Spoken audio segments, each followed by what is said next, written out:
sudah terlalu lama lewatnya, maka untuk menghormati teman-teman, rekan-rekan, kawan-kawan yang hadir tepat waktu, kita mulai saja dengan keterlambatan 26 menit ini.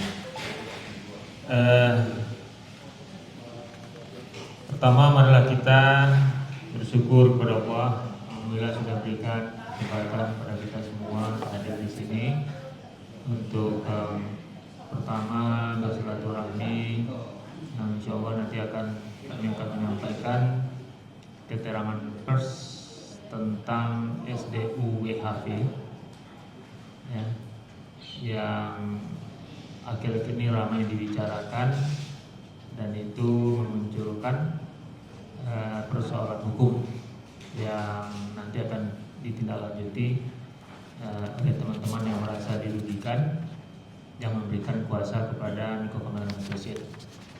Kemudian salawat dan salam tidak lupa kita hadiahkan perlindungan kita Rasulullah SAW. Kawan-kawan semuanya, kawan-kawan wartawan yang saya hormati, hari ini saya hadir saya yang memimpin siaran konferensi pers ini. Saya Niko Kemal, ada Fikri Zen dari kuasa hukum ya, ada Nanda, kemudian juga ada Saiful.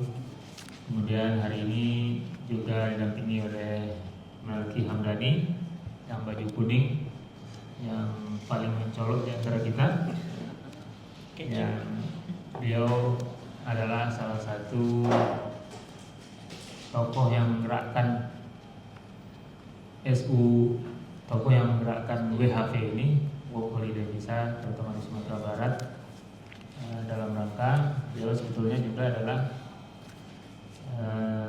tangan kanan dari pemerintah. Kenapa tangan kanan dari pemerintah? Karena dengan WHV itu, Work Holiday Visa itu, maka sebetulnya itu secara langsung malah ya, itu akan mengurangi beban pemerintah. Kenapa? Karena ada tenaga-tenaga yang produktif yang dikirim ke Australia di tengah banyaknya pengangguran yang ada di Indonesia. Kemudian juga ini yang ketiga, mereka ini adalah yang memberikan kuasa kepada kami. Beliau yang ikut war, yang ikut bertarung, yang ikut berperang, memperebutkan 5.500 ya kuotanya, 5.500 yang kuota yang disediakan oleh pemerintah Australia, dan mereka ikut berusaha mendapatkan itu, tetapi gagal.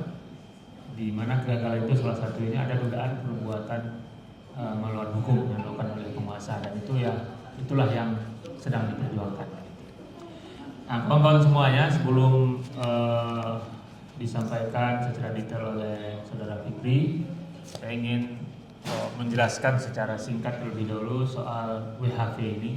Jadi WHV itu adalah Work Holiday Visa.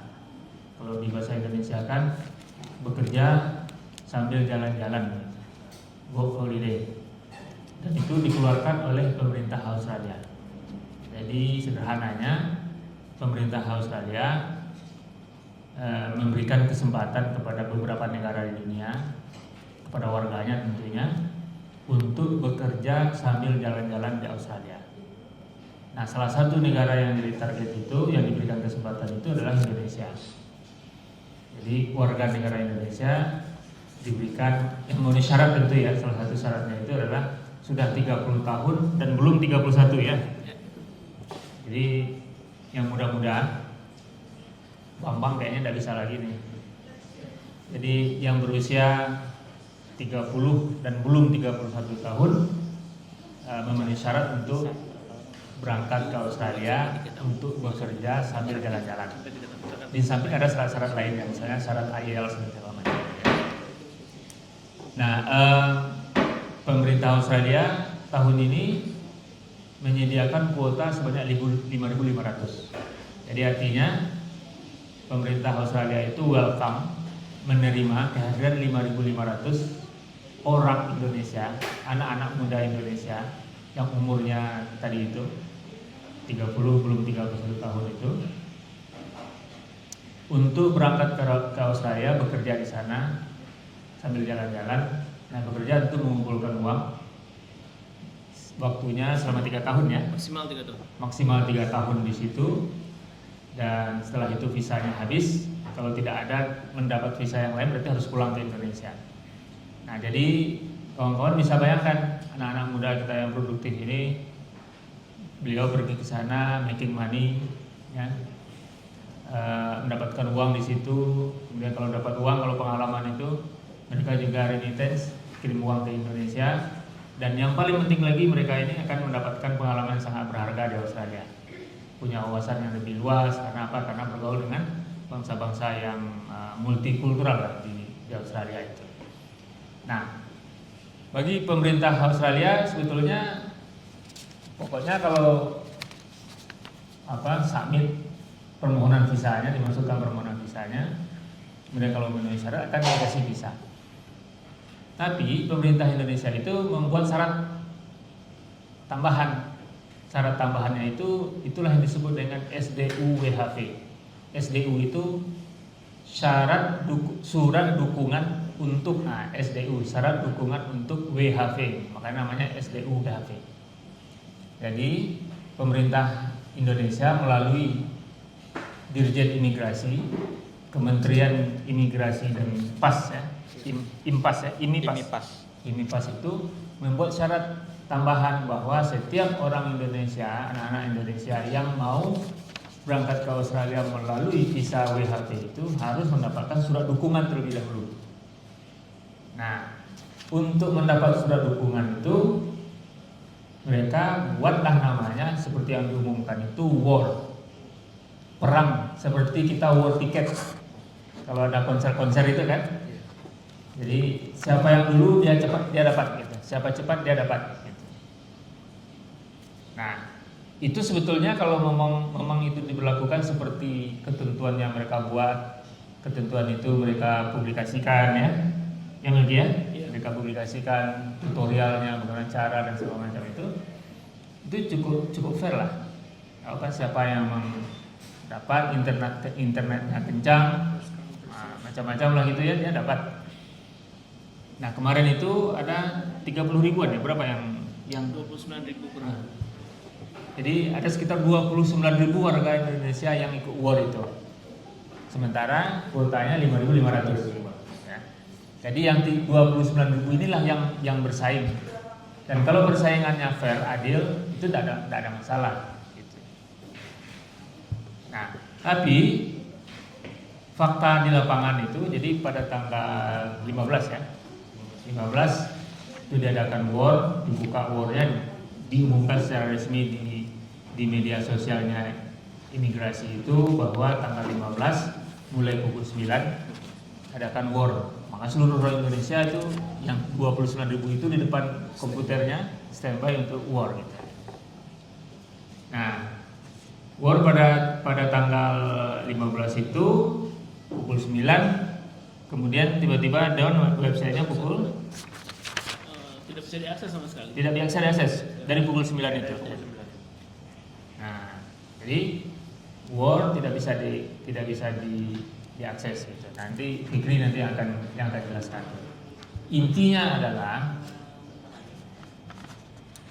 yang terjadi itu ada tindakan yang tidak memenuhi ketentuan-ketentuan yang berlaku, sehingga kemudian para peserta war ini merasa dirugikan. Nah, di kita di Indonesia itu apabila ada orang atau badan hukum yang melakukan tindakan perbuatan melawan hukum yang memunculkan kerugian terhadap orang lain, maka orang lain yang merasa dirugikan itu berhak untuk mengajukan gugatan. Itu prinsip umumnya gitu. Nah, dari peserta war kemarin yang tidak dapat itu berarti kan 5.500, sekarang kuotanya sudah terpenuhi 5.500 ya menurut mereka. Tapi menurut teman-teman, menurut kita sebagian orang yang ikut itu tidak fair gitu. Kenapa? Nanti dia akan jelaskan. 33 diantaranya berikan kuasa kepada Niko Kamal dan Associate. Berikan kuasa, ujungnya nanti kuasa untuk menggugat di Pengadilan Tata Usaha Negara. Dan hari ini tim sudah berangkat kemarin. hari ini sudah datang ke Dirjen Imigrasi memasukkan surat keberatan, dan tembusan-tembusannya juga sudah disampaikan, ya, memasukkan surat keberatan, di mana surat keberatan ini adalah syarat yang harus dipenuhi jika seseorang mau menggugat pemerintah. Nah, oleh karena itu kita penuhi syarat itu, hari ini dimasukkan keberatan. Kalau nanti keberatan tidak ditanggapi atau ditanggapi tapi tidak sesuai dengan keinginan, maka ini akan berlanjut ke proses hukum. Mereka, teman-teman ini yang kami wakili, mengajukan gugatan ke Pengadilan Tata Usaha Negara.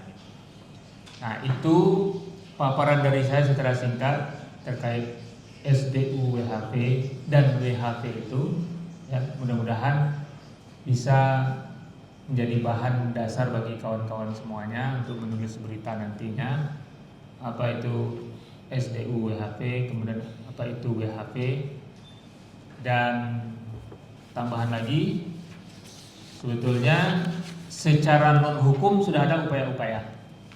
Ada yang datang ke imigrasi, ada yang bertemu dengan politisi, karena mitra dari Menteri Imigrasi dan Pemasyarakatan itu adalah Komisi 13, dan ada Komisi 13 yang juga sudah melakukan upaya secara politik, tapi belum berhasil sampai hari ini. Maka sebagai warga negara yang baik, mereka ini ingin menggunakan haknya itu. Selanjutnya saya silakan ke Fikri. Terima kasih Bang Miko. Assalamualaikum warahmatullahi wabarakatuh. Waalaikumsalam. Terima kasih kepada rekan-rekan media yang sudah menyempatkan waktu hadir pada hari ini. Jadi sedikit banyaknya tadi sudah disampaikan oleh Bang Miko apa itu surat dukungan untuk working and holiday visa. Jadi memang domainnya visa itu yang punya kewenangan dan berhak menentukan orang dapat visa atau enggak memang Australia, karena visanya visa Australia. Tapi Australia mensyaratkan ada surat dukungan. Jadi surat dukungan ini semacam rekomendasi lah dari negara yang menyatakan bahwa orang ini adalah orang yang layak untuk dikasih visa working and holiday tadi. Nah, jadi apa yang terjadi sekarang ini sebenarnya bukan hal yang baru. Jadi di tahun sebelumnya itu masalah ini pun terjadi juga. Kalau dulu sistemnya bukan sistem war sebagaimana disampaikan Bang Miko tadi, ya Bang Melki ya. Jadi dulu silahkan setiap orang yang memenuhi syarat ajukan surat dukungan itu ke Kementerian Imigrasi. Nanti dia sistemnya ya sistem dulu-duluan aja kan, yang mana yang memenuhi syarat dan sesuai sistem antrian lah bahasa apanya kan. Dan misalkan sudah ada yang mengapply 5.500 duluan, ya antrian paling atas didahulukan. Nah, tapi sekarang baru sekitar 3 tahun 2019 mulai. 2019 mulai di sistem war ini dibuat. Jadi memang agak FOMO juga pemerintahan kita nih. Lagi musim bikin war tiket, ini produk administratif dibuat war juga kan, agak FOMO kalau bahasa anak sekarang ya. Sebenarnya itu bukan suatu masalah sepanjang negara atau dalam hal ini Dirjen Imigrasi siap, capable dan mampu untuk membuat skema sebagaimana yang sudah direncanakannya itu. Nah, tapi sepanjang yang kita kaji itu tidak ada atau setidak-tidaknya tidak bisa diakses publik SOP atau ketentuan yang mengatur bagaimana mekanisme war ini seharusnya dilaksanakan. Nggak ada. Bagaimana sistem servernya, siapa penanggung jawabnya, di dalam dirjen itu bidang apa yang makanya nggak ada, nggak bisa kita akses, setidak-tidaknya tidak bisa kita akses. Kalau kita mau berbaik sangka itu ada gitu kan. Nah, jadi apa yang terjadi sekarang ini itu bukan hal yang pertama, tapi memang tahun ini yang paling parah kabarnya. Karena lebih dari 29.000 orang yang partisipan atau orang yang berpartisipasi dalam war ini. Mungkin tahun sebelumnya tidak terlalu banyak, jadi nggak terlalu overload. Jadi di mana permasalahannya? Permasalahan ini sebenarnya banyak ke hal-hal teknis. Yang server tidak mendukung untuk kapasitas manusia atau user yang sebanyak itu di hari H, jadi dia overload. Jadi tidak mampu lagi dia menampung peserta sebanyak itu.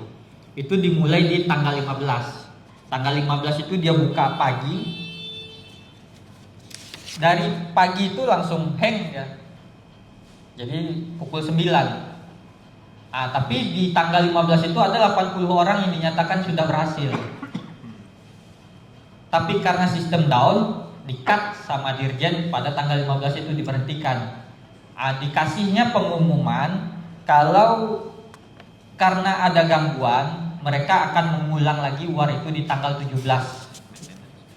Tanggal 17 itu di hari Jumat ya? Hari Jumat. Di jam yang sama harusnya dimulai, jam 9 pagi. Jadi walaupun di tanggal 15 itu ada gangguan sistem dan ada beberapa permasalahan lainnya, itu di-cut, diberhentikan. Harusnya itu dari jam 9 pagi sampai jam 5 sore ya Bang ya. Harusnya berjalan kalau lancar. Tapi karena overload diberhentikan. Tapi walaupun diberhentikan, itu 80 orang sudah ada namanya yang masuk. Jadi dari 5.500 tadi tinggallah 5.420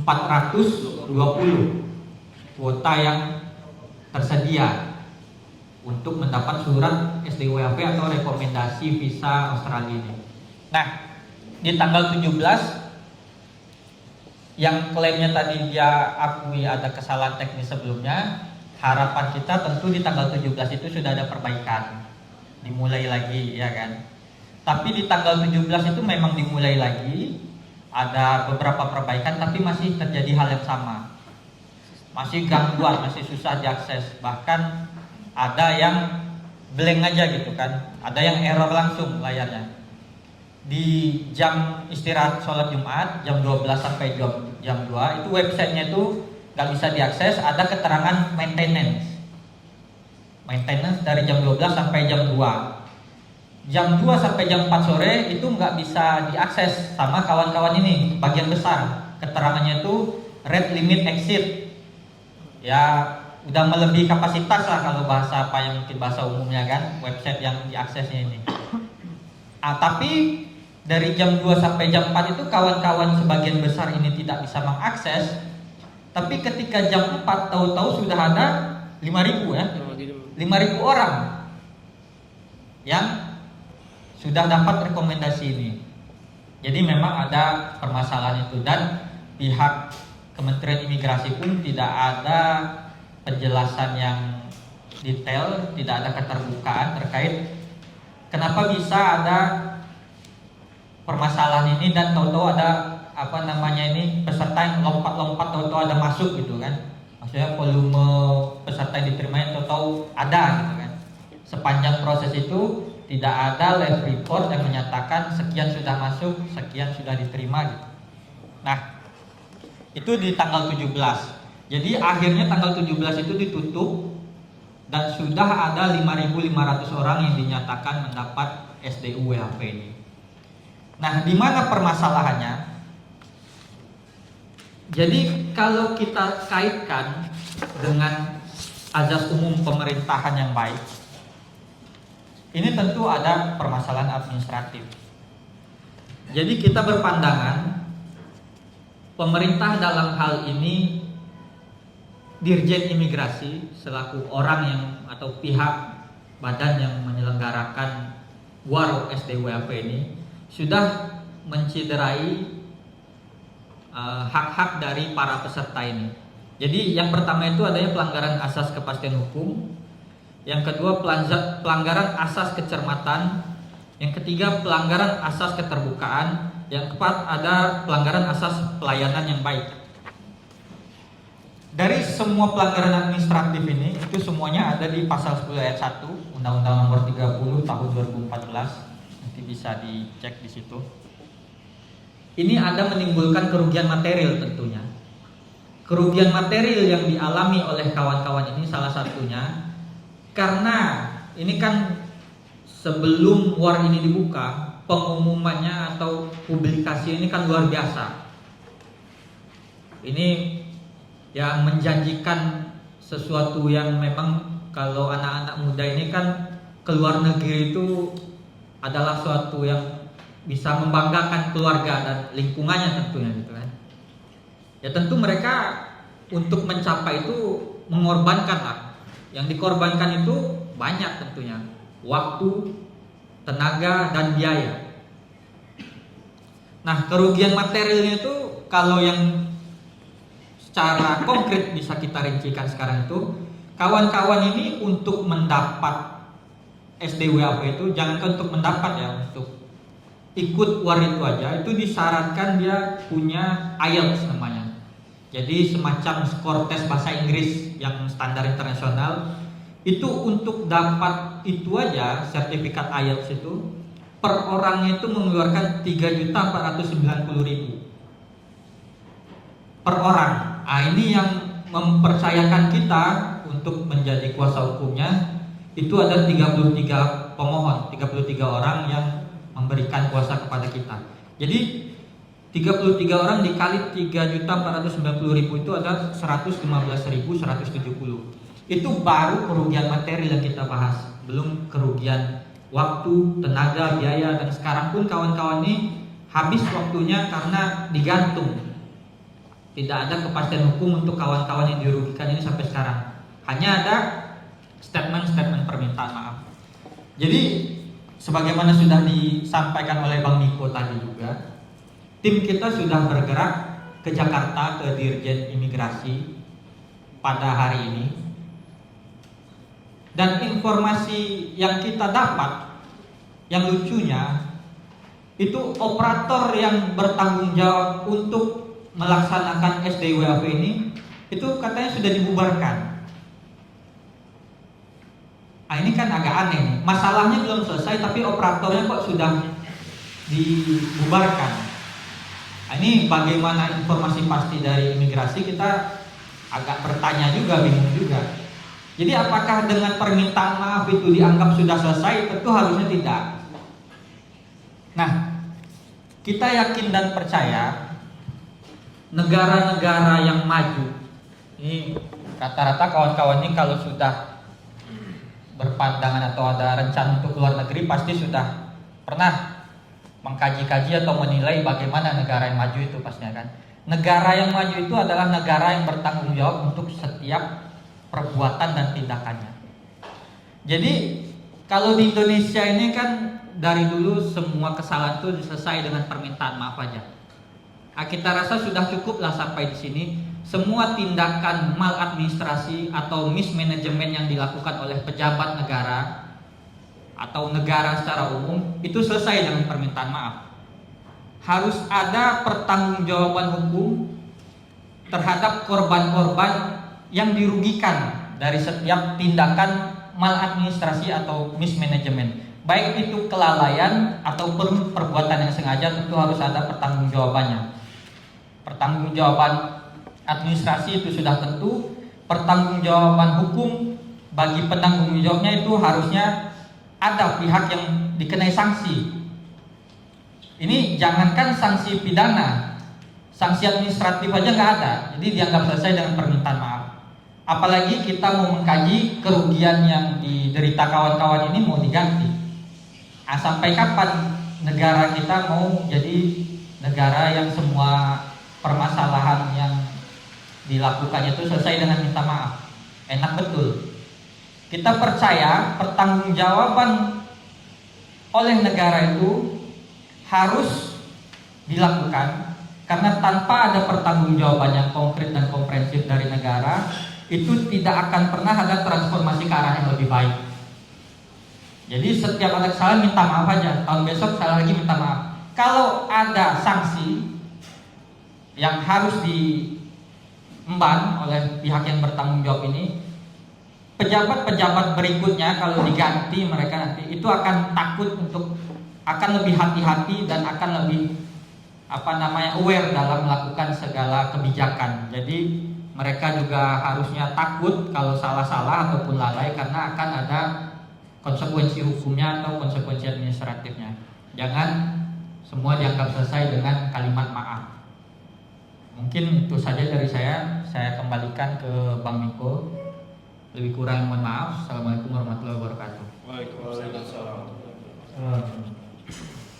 Baik, terima kasih Fikri. Lagi ada tambahan?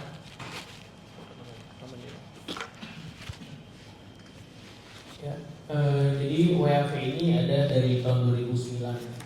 Awalnya kuotanya 100 orang per tahun. Kemudian 2012 naik kuotanya menjadi 1.000. Di zaman Pak SBY naik jadi 1.000.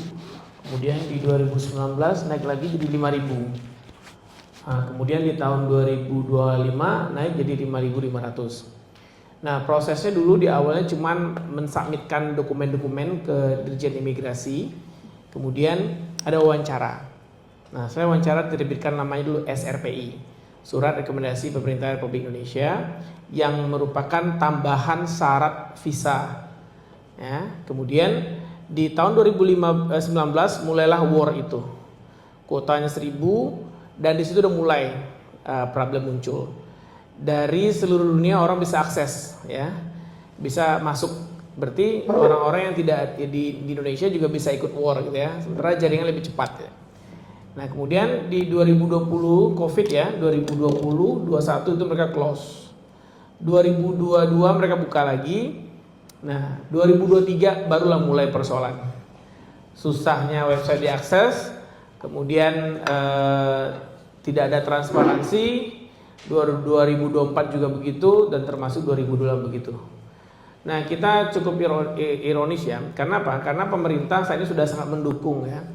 Bahkan siswa SMA, SMK pun sudah diberikan kesempatan untuk go international, dan dicanangkan pemerintah 12 triliun ya dana untuk upgrading mereka. Sementara 29.000 orang yang bertarung mendapatkan kuota SDWAV kemarin, itu mereka pakai uang sendiri ya. Mulai dari pelatihan bahasa, bikin paspor, kemudian bayar jaringan internet tercepat ya. Kemudian upgrade laptop mereka juga dari teknologi wifi-nya, memorinya, RAM-nya dan segala macam.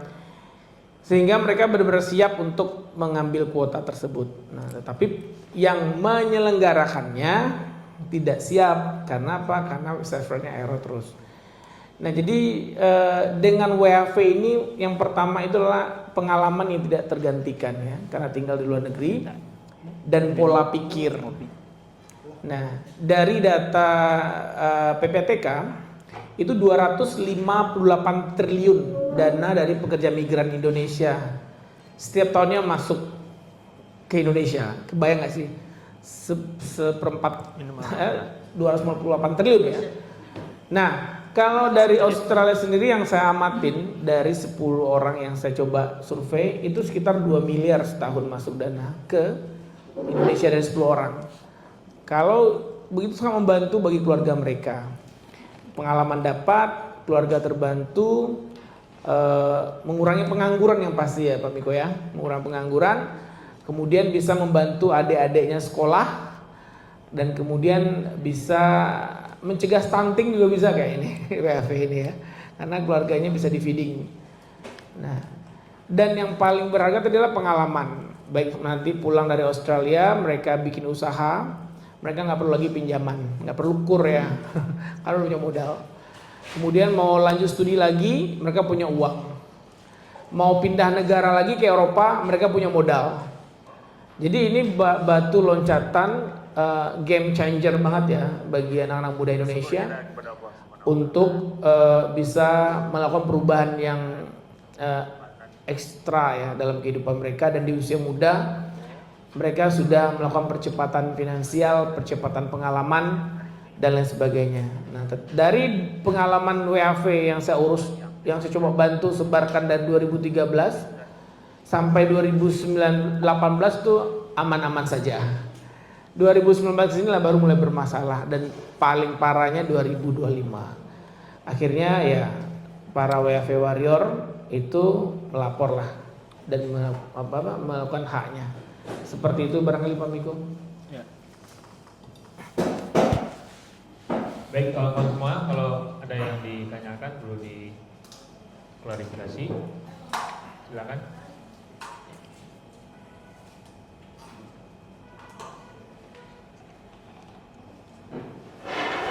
Pak Bambang.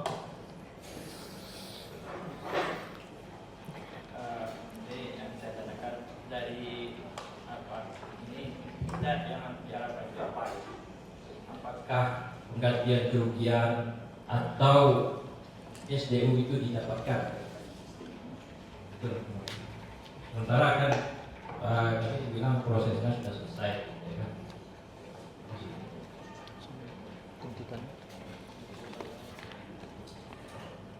Ya, langsung dijawab aja Bang. Jadi pada pokoknya dalam upaya awal ini tuntutan kita itu ada 4. Tentu tuntutan ini akan berubah, akan berkembang kalau nggak ada tanggapan kan tentu kita nuntut yang lebih banyak. Tapi untuk sekarang kita masih melihat dan menilai etikat baik dari Dirjen Imigrasi terhadap kawan-kawan yang 33 ini.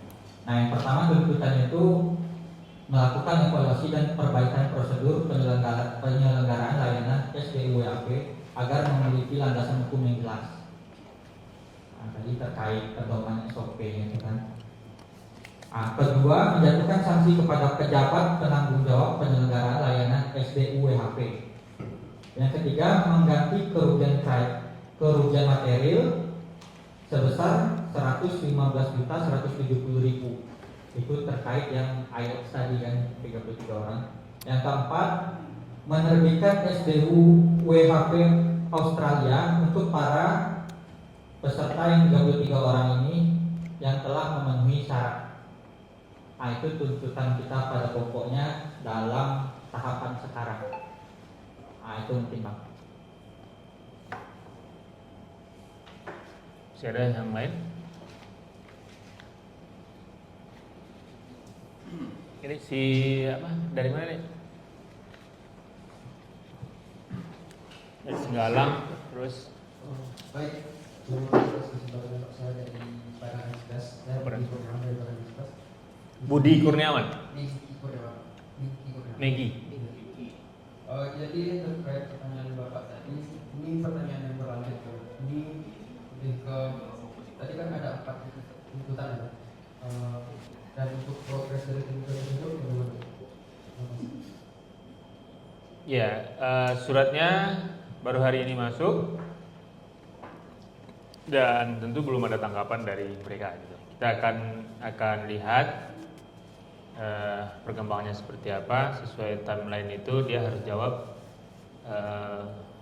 paling tidak berapa sampai berapa? 1 Desember. 1 Desember. Jadi ada memang aturannya sampai 1 Desember itu mereka harus jawab apakah mereka penuhi atau tidak.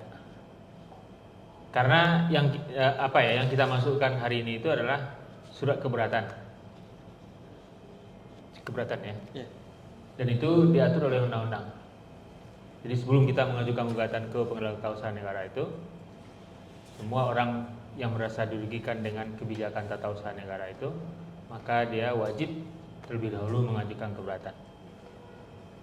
Kalau keberatannya dipenuhi, tuntutan dipenuhi, maka tidak jadi sampai ke pengadilan. Tapi kalau tidak dipenuhi, maka kita bertarung di pengadilan untuk membuktikan siapa yang benar. Tapi Pak, apakah ini ada dugaan adanya oknum yang menyelewengkan kekuasaan atau semacam itu atas masalah? Sampai hari ini kita belum bisa memastikan apakah ada penyelewengan atau penyimpangan. Tapi bisa saja gitu. Nah, oleh karena itu dia nanti akan terbuka kalau sampai ke pengadilan itu enggak. Kita sebagai pihak yang penggugat tentu akan menghadirkan saksi-saksi, menghadirkan ahli. Kenapa? Karena kan ini main digital ya, pakai teknologi informasi yang itu bisa diforensik kan, akan ketahuan itu kalau memang ada penyimpangan-penyimpangan, ada persoalan-persoalan, itu akan ketahuan setelah dilakukan uji forensik digital gitu. Nah, kalau yang berkembang di masyarakat itu saya dengar-dengar memang gitu, cuman kan kita belum bisa, kalau kita secara hukum kan belum bisa memastikan bahwa itu memang benar terjadi sebelum betul-betul kita bisa membuktikan.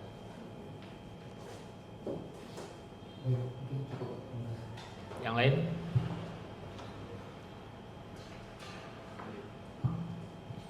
Assalamualaikum, saya Agadi dari Baranti. Pak, mungkin kita mau bertanya kepada abang yang berbicara ini. Tadi kita sempat baca pas waktu mengikuti seleksi ini ada yang menyebutkan tadi bahwasanya ada tautan tambahan. Apakah itu benar? Tautan tambahan yang dikirimkan kepada peserta lain melalui email. Silakan semuanya. Assalamualaikum warahmatullahi wabarakatuh. Untuk pertanyaan dari abang tadi itu, perkenalkan nama saya Dian Kurnia Putra. Untuk pertanyaan abang tadi, untuk tautan itu benar adanya, karena beberapa teman mungkin yang dari luar Sumatera Barat juga banyak mengirimkan di salah satu grup, juga ada yang dapat tiba-tiba dapat email tanpa harus mengajukan di websitenya, karena di website ada tombol ajukan permohonan, dan di beberapa kami teman-teman yang di Sumber itu tombol ajukan permohonan itu tidak ada, tapi beberapa teman yang ada di luar atau mungkin di Sumber juga dapat, tiba-tiba langsung masuk ke email itu langsung ada, jadi tinggal memasukkan dokumen-dokumen yang diminta. Jadi artinya yang teman-teman yang dapatkan tautan itu berhasil dalam apa ini? Berhasil memasukkan dokumen, karena sesuai jalur yang sesuai SOP-nya itu mengajukan permohonan di webnya dulu, terus ada waktu 15 menit ya Bang Melki ya, 15 menit dikasih, dan jika 15 menit itu sudah habis dan dokumen itu tidak masuk maka akan terpental. Tapi pas war kemarin itu tidak sesuai SOP, malah ada pas waktu habis ditambah lagi waktunya gitu, sampai mungkin ada 17 menit lagi, dan yaitu tambahan tautan kayak email tadi itu memang benar adanya. Ya terus. Bang, mungkin bisa dilanjutkan Bang mengenai ini Bang, mungkin apa ini Bang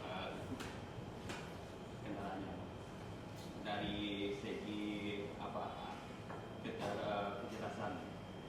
Iya, terima kasih.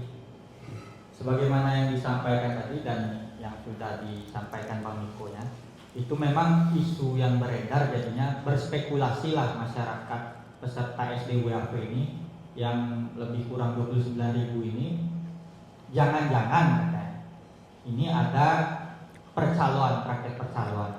Itu spekulasi yang beredar. Nah, kita belum bisa memastikan, tapi tentunya upaya hukum kita ini tentunya menjadi wadah juga di Kementerian atau Dirjen Imigrasi untuk berbenah diri dan klarifikasi gitu. Nah, terkait tautan tadi itu informasi yang kita dapat memang ada yang dapat tautan email. Jadi tadi kan sudah disampaikan, harusnya kan di saat proses war itu dikasih link ajukan permohonan. Di dalam link ajukan permohonan itu dimasukkan semua syarat-syaratnya. Kalau sudah lengkap syarat disubmit, dan itulah dia yang datanya sudah diterima. Dalam prakteknya ada penambahan waktu, dan ada yang waktunya sudah habis. Harusnya kan kalau sudah habis itu bentar kan, nggak bisa lagi dia mensubmit syarat-syaratnya, malah dikirim email disuruh masukkan, email itu ada linknya ya kan, disuruh masukkan syarat-syaratnya itu di dalam link itu tadi.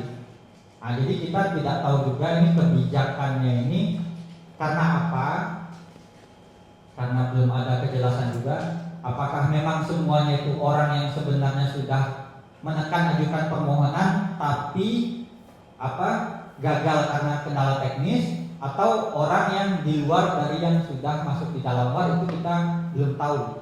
Jadi memang ya wajar juga jadi kawan-kawan ini berspekulasi curiga gitu kan. Ya harusnya Dirjen Imigrasi mengklarifikasi itu, dan kalau memang ada permainan atau ada oknum di dalamnya yang bermain, ya ditindak harusnya. Jangan malah minta maaf dan udah dianggap selesai gitu kan. Itu mungkin. Ada? Pas. Ada yang lain? Ada?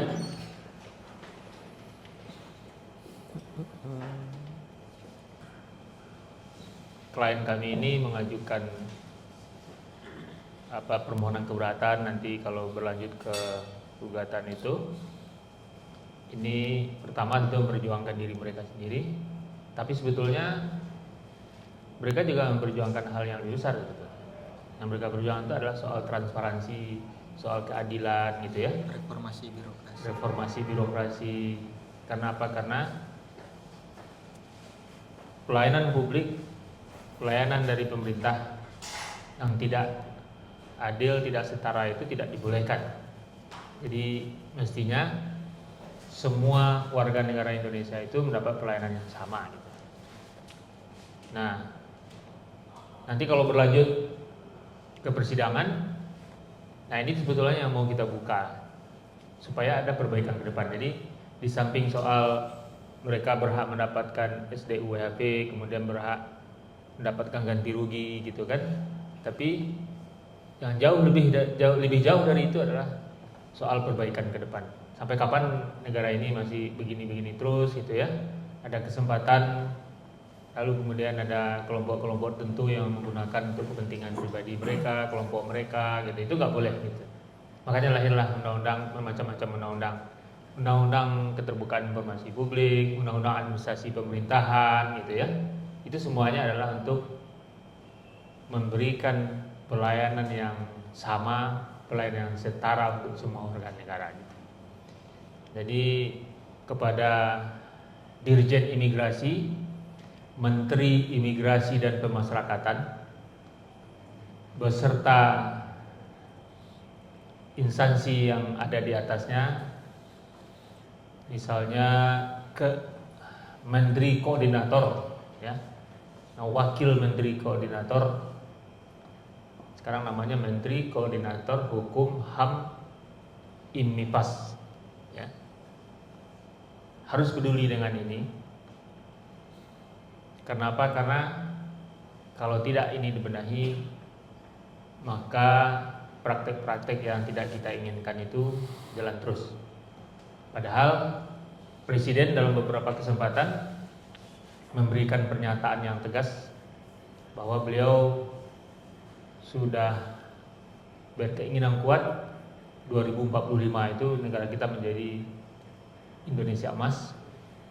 Tapi kalau praktek-praktek beginian berjalan terus, maka Indonesia emas yang disebut-sebut itu bisa jadi hanya omon-omon aja gitu. Nah, oleh karena itu semua pihak yang ada ya, Menteri Imigrasi dan Pemasyarakatan dan instansi sekitarnya itu harus berbenah dalam soal ini. Dan tentunya untuk kepentingan klien kami ini, penuhilah semua apa yang diinginkan oleh klien kami sehingga kemudian mereka mendapatkan haknya sesuai dengan hukum yang berlaku. Itu saja, mudah-mudahan kita bisa bekerja sama. Kalau media tugasnya adalah untuk menyiarkan berita ini, memberikan informasi kepada publik untuk kepentingan kita bersama. Terima kasih. Assalamualaikum warahmatullahi wabarakatuh. Waalaikumsalam.